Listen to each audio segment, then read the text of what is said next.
नमस्कार, बहुत बहुत स्वागत है आपका। आप देख रहे हैं प्राइम टीवी। वक्त हो चला है बुलेटिन का। करते हैं शुरुआत बुलेटिन की कुछ खास खबरों के साथ।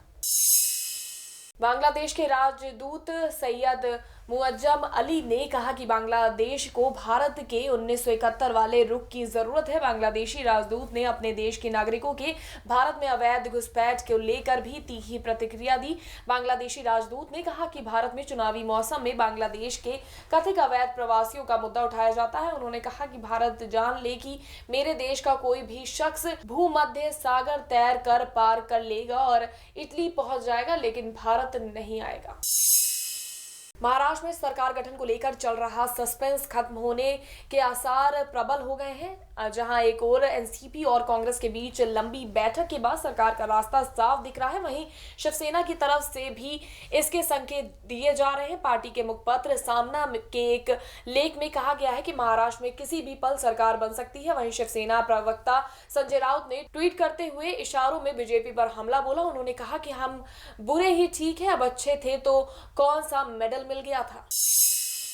रक्षा मंत्रालय की कमेटी में सांसद साध्वी प्रज्ञा की एंट्री ने बवाल पैदा कर दिया है। विपक्षी दल बीजेपी पर प्रहार कर रहे हैं, वहीं कांग्रेस इस पर हमलावर हो गई है। कांग्रेस ने साध्वी प्रज्ञा के कमेटी में शामिल किए जाने को दुर्भाग्यपूर्ण बताया। कमलनाथ सरकार में मंत्री पीसी शर्मा ने इसकी निंदा की।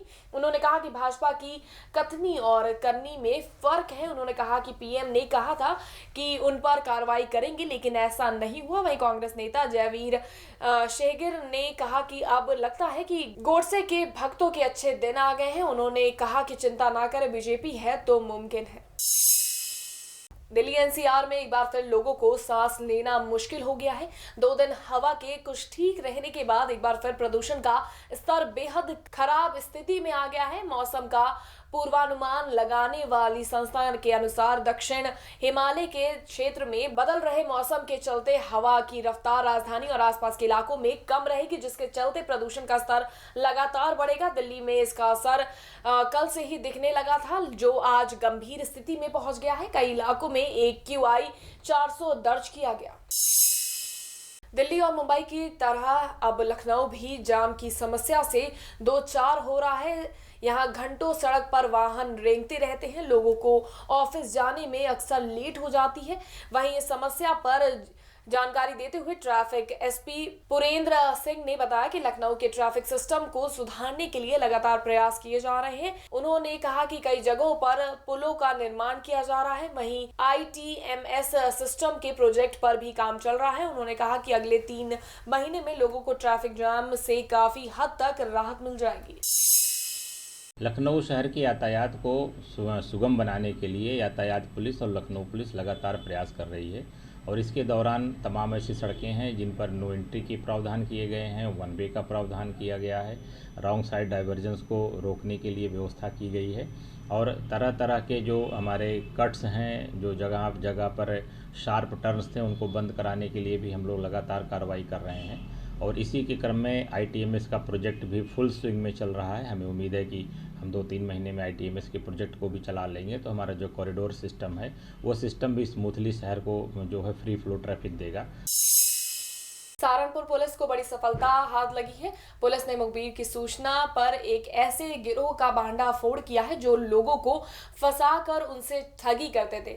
इन्होंने मोहाली पंजाब के रहने वाले व्यक्ति से 2 मुंह का सांप दिखाकर 72 लाख रुपए की ठगी की थी। आरोपियों ने इस सांप की कीमत करोड़ों की बताई थी।